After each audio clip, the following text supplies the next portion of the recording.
Good morning बच्चों। आज की वीडियो में हम बात करने वाले हैं वेपर प्रेशर के बारे में, जो कि सॉल्यूशन का थर्ड पार्ट होगा। तो सबसे पहले हम समझेंगे वेपर प्रेशर होता क्या है। ठीक है, तो वेपर प्रेशर को बेसिकली हम कैसे डिफाइन करते हैं कि pressure exerted by vapors above the liquid surface is called vapor pressure. It means कि अगर आपके पास एक लिक्विड है और लिक्विड के मॉलिक्यूल वेपराइज हो रहे हैं और गैसेस बन रहे हैं, तो ये ऊपर जाएंगे और ऊपर जा करके फिर टकरा करके नीचे आएंगे। तो जब ये नीचे आएंगे और यहाँ इस लिक्विड सरफेस से टकराएंगे, दैट मीन्स अपना प्रेशर ये कहाँ लगाएंगे, इस लिक्विड सरफेस पर। तो ये जो प्रेशर होता है जो फील करती है लिक्विड की surface, that pressure is known as vapour pressure. तो इसको हम कैसे डिफाइन कर सकते हैं, pressure exerted by vapours above the liquid surface. अब ये तो हो गई बात वेपर प्रेशर की। तो वेपर प्रेशर हमारा क्या होता है ये हमने समझ लिया। अब इसके कौन कौन से फैक्टर्स होते हैं, कैसे हम डिफाइन करते हैं, या हम कैसे डिसाइड करेंगे कि कौन कौन से फैक्टर वेपर प्रेशर को चेंज कर सकते हैं, तो उसके बारे में बात करते हैं। तो कौन कौन से फैक्टर्स हो सकते हैं, तो देखिए सबसे पहला फैक्टर होता है नेचर ऑफ लिक्विड। ये नेचर ऑफ लिक्विड का मतलब क्या है कि हमने इस चैप्टर में सॉल्यूशन के बारे में पढ़ रहे हैं, तो सबसे पहले हम एक सॉल्यूशन बना लेते हैं। ये हमारा सॉल्यूशन हो गया, इसके अंदर ये सॉल्यूट पार्टिकल्स हैं। अब क्या होगा कि जो हमारे लिक्विड, जैसे यहाँ पर हम देख सकते हैं कि हमारे पास एक लिक्विड है और एक सॉल्यूशन है। This is called solution and this is called solvent. तो अगर हम यहाँ पे नोटिस करें तो हमें पता चलता है कि जो सॉल्यूट और सॉल्वेंट का इंटरेक्शन है, ये जो इंटरेक्शन है अगर स्ट्रोंगर होगा, तो इसका मतलब ये जो सॉल्वेंट के मॉलिक्यूल्स हैं ये बाहर निकल नहीं पाएंगे। Sorry, this one is solvent molecules, ये बाहर नहीं निकल पाएंगे। इट मीन्स कि इनके बीच का जो इंटरेक्शन है वो बहुत ज्यादा स्ट्रांग है। जबकि अगर हम सॉल्वेंट की बात करें तो सॉल्वेंट सॉल्वेंट में वो इंटरेक्शन डिसाइड कर सकता है कि स्ट्रांग हो भी सकता है और नहीं भी हो सकता, कंपैरेटिव टू सॉल्यूशन। अगर सॉल्यूशन में सॉल्वेंट और सॉल्यूट का इंटरेक्शन हाई होगा, ये सॉल्यूट हो गया। तो इससे हमें क्या पता चलेगा, इससे हमें पता चलेगा कि जो वेपर प्रेशर है वो बहुत कम आएगा। यानी कि सॉल्यूट सॉल्वेंट का इंटरेक्शन जो है, अगर मैं यहां लिख दूं सॉल्वेंट सॉल्यूट इंटरेक्शन, अगर वो स्ट्रोंगर होगा तो हमारा वेपर प्रेशर कम आएगा। तो इसको मैं ऐसे लिख देता हूं। तो इससे मुझे क्या पता चला कि अगर मेरा सॉल्यूट सॉल्वेंट का इंटरेक्शन लो रहेगा तो मेरा वेपर प्रेशर हाई रहेगा, अदरवाइज मेरा वेपर प्रेशर लो रहेगा। तो ये तो हो गई बात हमारे नेचर ऑफ लिक्विड की। अब ये नेचर ऑफ लिक्विड को अगर इंटरेक्शन को ज्यादा अच्छे से समझना है तो ज्यादा अच्छे से समझने के लिए हमने यहाँ पे बना रखा है। तो यहाँ पे हम देख सकते हैं कि ये वाटर मॉलिक्यूल है और ये सोडियम आयन है।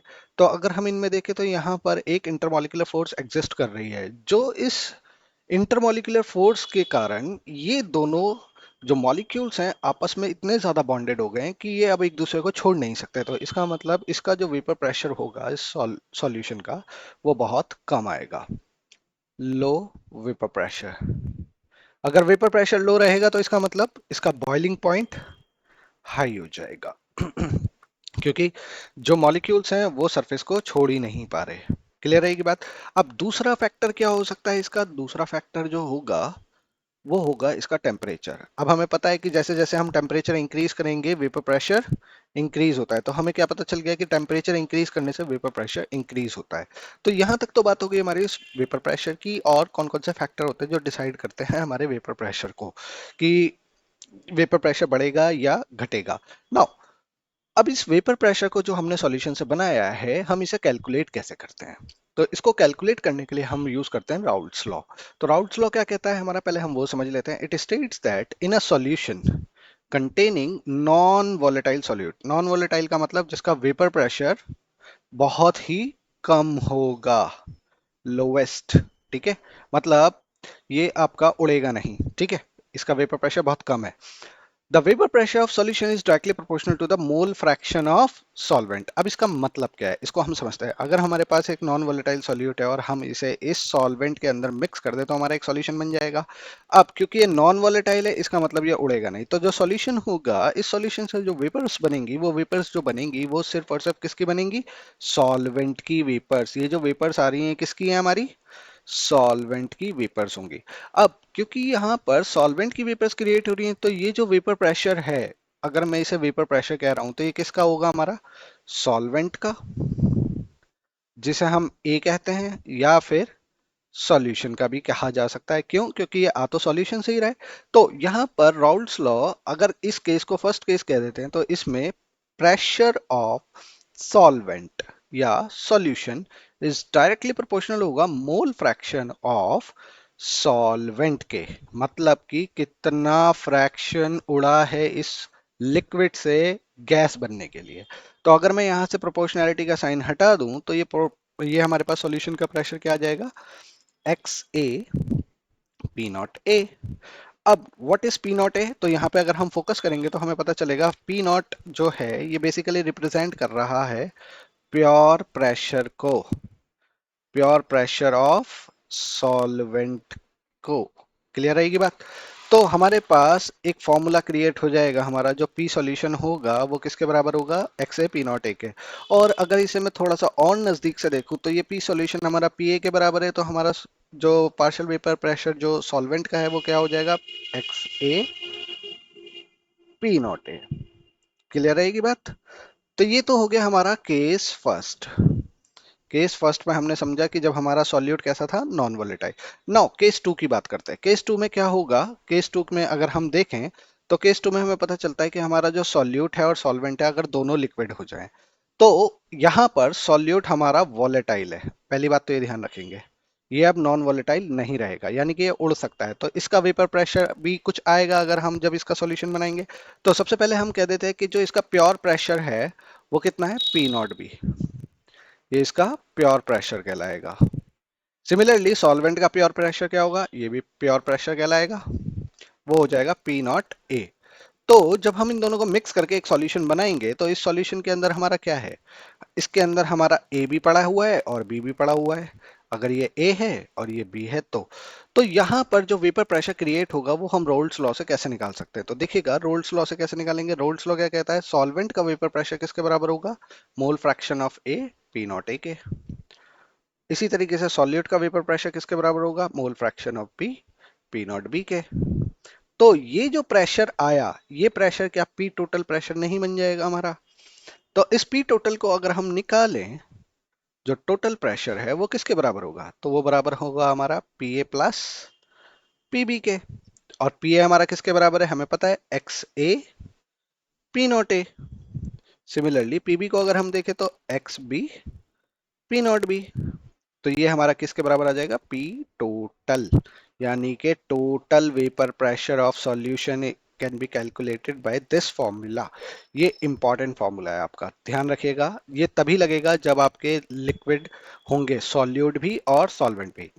नाउ, अब ये तो बात हो गई राउल्ट्स लॉ की। यहां पर एक इंपॉर्टेंट टिप याद रखिएगा कि राउल्ट्स लॉ जो होता है वो डिपेंड करता है, या उसको हम स्टडी करते हैं, स्टडी ऑन लिक्विड पर। ये हम लिक्विड पर स्टडी करते हैं, ठीक है? वेपर की स्टडी नहीं करते। वेपर की स्टडी करने के लिए डाल्टन है हमारे पास।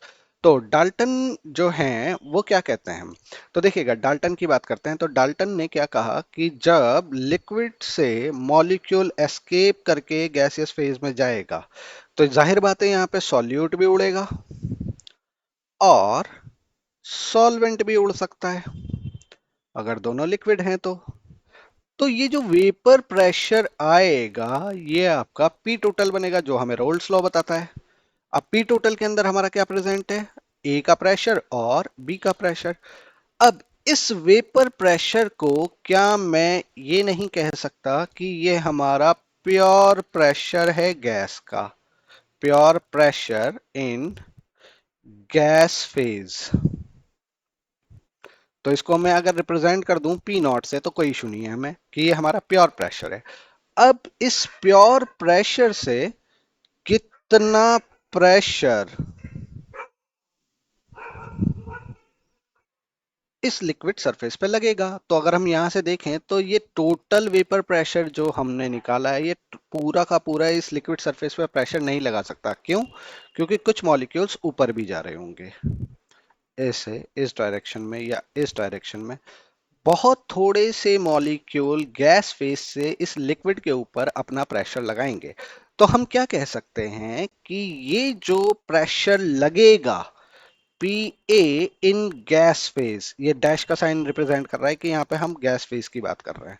तो जो पार्शियल प्रेशर इस गैस में से निकलेगा तो वो मोल फ्रैक्शन, तो इस मोल फ्रैक्शन को मैं ऐसे लिख देता हूं, वाई ए, ये गैस फेज के लिए, ये मोल फ्रैक्शन जो है गैस फेज के लिए, कि गैस फेज का जो मोल फ्रैक्शन होगा और पी नॉट जो होगा, जो इसके कांस्टेंट में होगा, या फिर हम इसे ऐसे भी कह सकते हैं, इसको सिंपल वे में समझते हैं, कि जो हमारा पार्शियल प्रेशर होगा गैस फेज में वो डायरेक्टली प्रोपोर्शनल होगा किसके, कि कितना मोल फ्रैक्शन सॉल्वेंट का गैस फेज से लिक्विड फेज पर लग रहा है।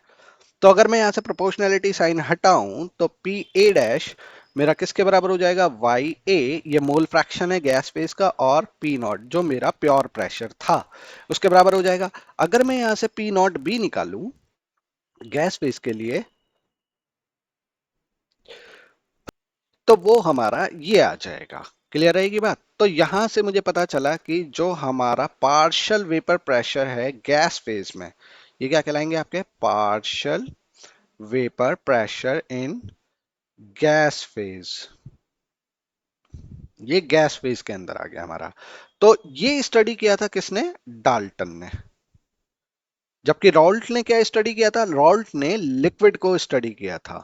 लिक्विड फेज की अगर हम बात करें तो पी ए बराबर किसके है, X A P not A के, और पी बी बराबर किसके था, X B P not B के। याद रखिएगा ये जो एक्स ए और एक्स बी हैं ये लिक्विड के लिए हैं, जबकि ये वाई ए और वाई बी जो है ये किसके लिए हैं, फॉर गैस के लिए, गैस फेज में निकाला है हमने। ठीक है, नाउ अगर हम क्या करते हैं, देखिए यहाँ पर प्रेशर काफी ज्यादा ऊपर नीचे हो रहा है, तो अगर हम क्या करें कि एक इक्विलिब्रियम स्टैब्लिश कर दें कि लिक्विड से जितना प्रेशर ऊपर गया उतना ही प्रेशर नीचे लगने लगे, तो यहाँ पर क्या होगा, अगर हम रोल्स लॉ की बात करें तो रोल्स लॉ के अंदर में पता है पी ए बराबर किसके आएगा, x A P not A के, ये इक्विलिब्रियम सिचुएशन है, और पी बी बराबर किसके आएगा, X B P not B के। सिमिलरली गैस फेज के अंदर क्या हो जाएगा, गैस फेज के अंदर हमारा जो पी ए डैश है या पी ए है, पार्शियल प्रेशर जो है हमारा, वो किसके बराबर होगा, वाई ए पी नॉट के। इसी तरीके से पी बी बराबर किसके होगा, वाई बी पी नॉट के। अब आप कहेंगे ये P A dash P not P B dash क्यों नहीं लिखा, क्योंकि दोनों इक्विलिब्रियम में आ गए, जितना प्रेशर ये लगा रहा है उतना ही प्रेशर ये लगा रहा है, तो ये दोनों प्रेशर, ये जो पार्शियल प्रेशर है ये दोनों बराबर हो जाएंगे, क्योंकि हम इक्विलिब्रियम की बात कर रहे हैं। तो यहां से हमें क्या पता चलेगा कि जो हमारा मोल फ्रैक्शन ये है ये बराबर आएगा आपके, sorry, Y A P not के। सिमिलरली एक्स बी बराबर पी नॉट बी के is equals to Y B P not के बराबर आ जाएगा। क्लियर रहेगी बात? ये इक्विलिब्रियम सिचुएशन है। Way what is P not, P not जो होगा हमारा क्या होगा, X A P not A plus X B P not B. याद रखिएगा ये राउल्ट लॉ से निकलेगा पी नॉट, और यहां से हम किसी भी लिक्विड का या वेपर का फ्रैक्शन फाइंड आउट कर सकते हैं। तो यहां तक तो बात हो गई हमारी राउल्ट्स लॉ की, कि राउल्ट्स लॉ से हम वेपर प्रेशर किसी सॉल्यूशन का कैसे फाइंड आउट कर सकते हैं। नाउ अब हम बात करते हैं किसकी, राउल्ट्स लॉ की, जो एक स्पेशल केस है हेनरी लॉ का। अब जैसा कि हमें पता है राउल्ट लॉ क्या कहता है हमारा, P A is equals to X A P not A, और हमारा हेनरी लॉ क्या कहता है, पार्शियल वेपर प्रेशर जो होगा सॉल्युबिलिटी इनटू हेनरी कांस्टेंट के बराबर होता है। तो यहाँ पे अगर हम नोटिस करें या इनको इंटर रिलेट करें तो हमें पता चलेगा कि ये जो पी नॉट ए है ये हमारा हेनरी कांस्टेंट के बराबर आ सकता है। This that is why it is known as Raoult law as a special case of Henry law. Clear बात है? ये तभी पॉसिबल है जब के एच की वैल्यू पी नॉट ए के बराबर होगी, यानी कि प्योर प्रेशर ऑफ सॉल्वेंट। इसके बराबर है प्योर प्रेशर ऑफ सॉल्वेंट के। ये सिंपल सी बात है, ये एक नंबर का क्वेश्चन कभी कभी सीबीएसई बोर्ड में आ जाता है, तो इस पे हम ऐसे स्टडी कर सकते हैं। नाउ यहां तक हमने वेपर प्रेशर को स्टडी कर लिया कि वेपर प्रेशर कैसे कैलकुलेट किया जाएगा। नाउ अब हम बात करेंगे कि जो हमने सॉल्यूशंस बनाए हैं वो किस टाइप के बन सकते हैं। तो देखिएगा सॉल्यूशन आपके दो तरह के बन सकते हैं, एक बन सकता है आपका आइडियल सॉल्यूशन और एक बन सकता है आपका नॉन आइडियल सॉल्यूशन। तो आइडियल सॉल्यूशन को हम कैसे डिफाइन करेंगे कि कौन से सॉल्यूशंस आइडियल सॉल्यूशन होते हैं, तो ऐसे सॉल्यूशन जो ओबे करेंगे रॉल्स लॉ को किसी भी रेंज में कंसंट्रेशन की, टेम्परेचर की, तो वो सॉल्यूशन क्या कहलाएंगे आपके रॉल्स लॉ। ठीक है, अब इस सॉल्यूशंस को हम जब बनाते हैं तो ऐसे कंपोनेंट्स मिक्स करते हैं जो आइडेंटिकल हों मॉलिक्यूलर साइज में, स्ट्रक्चर में, और उनके बीच में आइडेंटिकल इंटरमॉलिक्यूलर फोर्सेस लग रही हों। ऐसे सॉल्यूशंस को हम बोलते हैं आइडियल सॉल्यूशन। तो अगर हम आइडियल सॉल्यूशन को स्टडी करना चाहें तो हमारे पास ये आइडियल सॉल्यूशन का एक ग्राफ आता है। अब ये ग्राफ हमें रिप्रेजेंट क्या करता है? तो देखिएगा, आपने ग्राफ पढ़ा होगा एक्स एक्सिस और वाई एक्सिस में। Let's say it is X axis, this one is Y axis. तो अगर हम यहाँ नोटिस करेंगे तो यहाँ पर दो ग्राफ मर्ज हैं। अगर मैं इसको ऐसे कर दूं तो ये भी एक्स एक्सिस है, ये वाई एक्सिस है।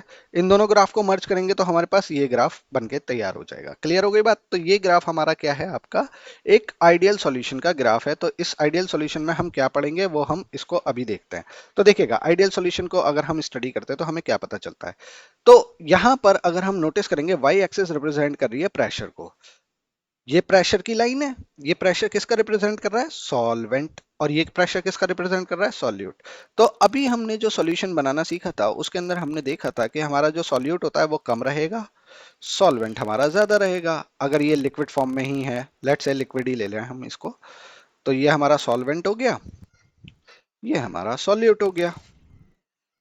तो जब हम सॉल्यूट सॉल्वेंट को मिक्स करेंगे तो हमारा एक सॉल्यूशन तैयार हो जाएगा।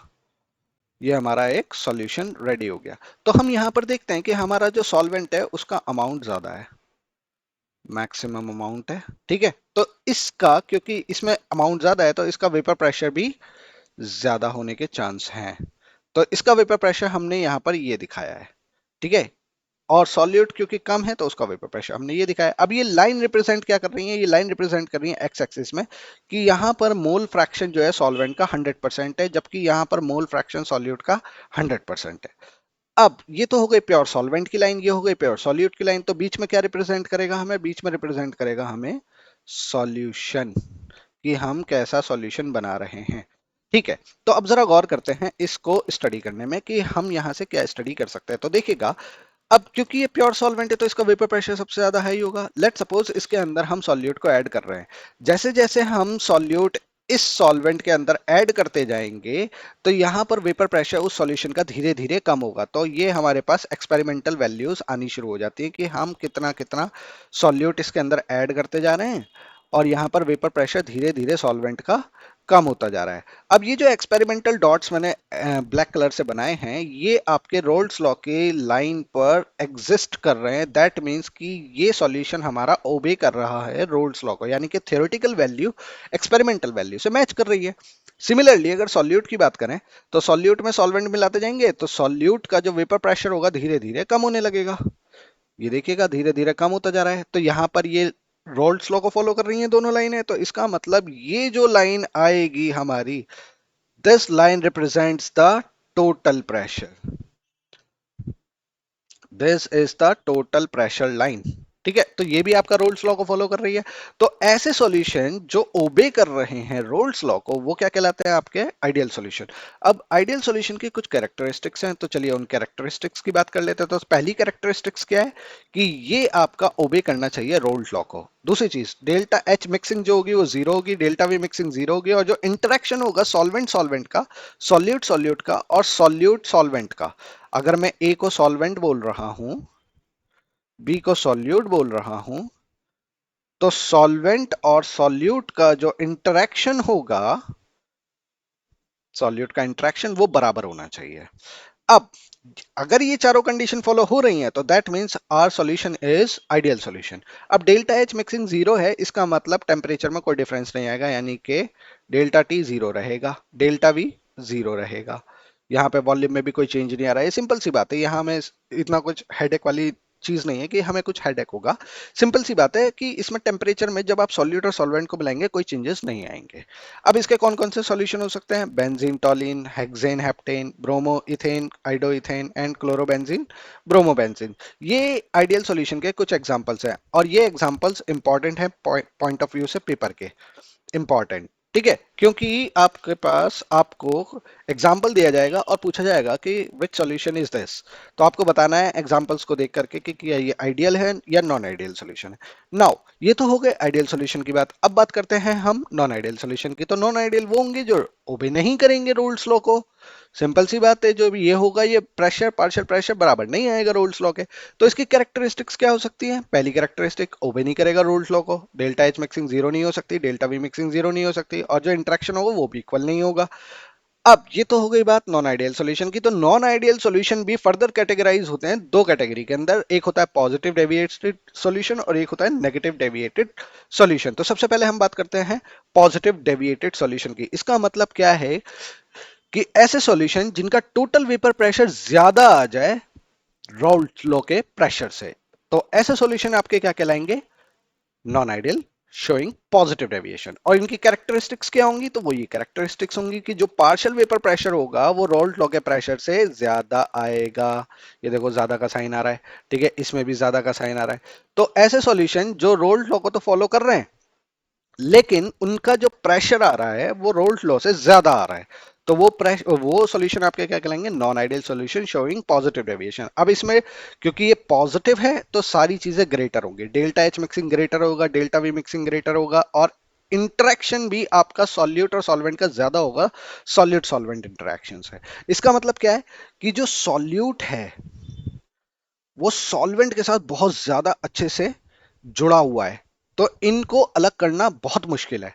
तो किसी सॉल्यूशन में अगर एक सॉल्यूट है और एक सॉल्वेंट आपस में बहुत ज्यादा स्ट्रॉन्ग फोर्स से जुड़े हुए हैं तो इन्हें तोड़ना यानी कि इन्हें गैस बनाना बहुत मुश्किल होगा।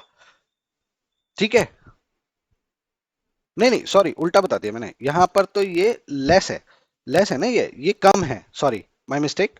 तो ये कम है तो इसका मतलब यहां पर जो होगा, जो इंटरेक्शन है बहुत वीक है, तो इन्हें गैस बनाना आसान है, वो नेगेटिव के केस में होता है। ये मैंने साइन गलत देख लिया, ठीक है। तो हो सकता है इसको हम फर्दर ध्यान रखेंगे इसका कि प्लस माइनस थोड़ा सा या ग्रेटर देन लेस देन का साइन मुझे ध्यान रखना पड़ेगा, पर इसको आप नजरअंदाज कर सकते हो और आगे बढ़ सकते हैं कि छोटी छोटी मिस्टेक हो सकती है किसी से भी। तो यहां पर देखेंगे कि जो इंटरेक्शन है वो वीकर है, किससे? सॉल्वेंट सॉल्वेंट और सॉलिड सॉलिड इंटरेक्शन से। तो इसका मतलब इन्हें तोड़ना आसान है, गैस जल्दी बनेंगे, वेपर प्रेशर इसका हाई आएगा। अब यहां देखिए delta H mixing greater than zero, इसका मतलब रिएक्शन एंडोथर्मिक होगी। जब आप सॉल्यूट और सॉल्वेंट को मिलाएंगे तो सॉल्यूशन जो है वो ठंडा हो जाएगा, सॉल्यूशन बिकम्स कोल्ड, ठीक है। और डेल्टा वी मिक्सिंग यानी कि वॉल्यूम जो होगा वो ग्रेटर आएगा। तो अगर हम इसके ग्राफ को स्टडी करते हैं तो देखिएगा ये ग्राफ आएगा। इसका मतलब क्या है कि देखो ये जो डॉटेड लाइन है ये रिप्रेजेंट कर रही है कि ओबे करना चाहिए था रोल्ट लॉ को, लेकिन जो प्रेशर आ रहा है वो ज्यादा ही आ रहा है। ये देखो रोल्स लॉ, सॉल्यूट का प्रेशर और सॉल्वेंट का प्रेशर, अगर ये दोनों ज्यादा आ रहे हैं तो जाहिर बात है इसका टोटल प्रेशर भी ज्यादा आएगा। This is called positive deviated non ideal solution. ठीक है, अब इसके एग्जांपल्स क्या क्या हो सकता है? तो ये रहे इसके example, ethyl alcohol, acetone carbon disulphide, benzene acetone, ये सारे एग्जांपल आपके पेपर पॉइंट ऑफ व्यू से बहुत ज्यादा इंपॉर्टेंट होते हैं। तो यहां तक हमने पढ़ लिया आपका positive deviated non ideal solution. Now बात करते हैं negative deviated non ideal solution की। तो ऐसे सॉल्यूशन जिनका टोटल वेपर प्रेशर लोअर आएगा रोल्ट लॉ से।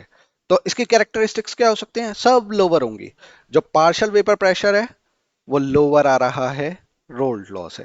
तो ये हो गई इसकी पहली characteristic, delta H mixing lower, delta V mixing lower, A B B जो होगा यहाँ पे लोअर होगा, यानी कि ए सॉल्यूट और सॉल्वेंट, अगर मैं इसे सॉल्यूट कह रहा हूं या सॉल्वेंट कह रहे हैं इसको हम, और इसको हम सॉल्यूट बोल रहे हैं, तो इन दोनों का इंटरेक्शन स्ट्रॉन्ग है। तो यहां पर स्ट्रांग होने की वजह से क्या होगा, इन दोनों को सेपरेट करना या गैस बनाना मुश्किल है, ये गैस नहीं जाएंगे, गैस फेज में जाने में इन्हें दिक्कत आएगी, बिकम हार्ड। ठीक है, ये हार्ड हो जाएगा इन्हें गैस फेज में लाना। तो इसका मतलब इसका वेपर प्रेशर कम है। तो अगर हम इसके ग्राफ की बात करते हैं तो इसका ग्राफ जस्ट अपोजिट आएगा पॉजिटिव डेविएशन से। तो ये ग्राफ हमारा आ जाएगा। ठीक है, और इसके एग्जांपल्स क्या हो सकते हैं? ये इसके एग्जांपल्स हो सकते हैं acetone, chloroform, chloroform and diethyl ether, chloroform and nitric acid, acetone and nitrile aniline, water and nitric acid. अब आपको यहाँ इंपॉर्टेंट एक आइडिया देता हूँ कि वाटर और एसिड, पानी और एसिड को जब आप मिलाते हैं तो सॉल्यूशन हीट हो जाता है। हीट हो गया तो इसका मतलब एक्सोथर्मिक रिएक्शन है।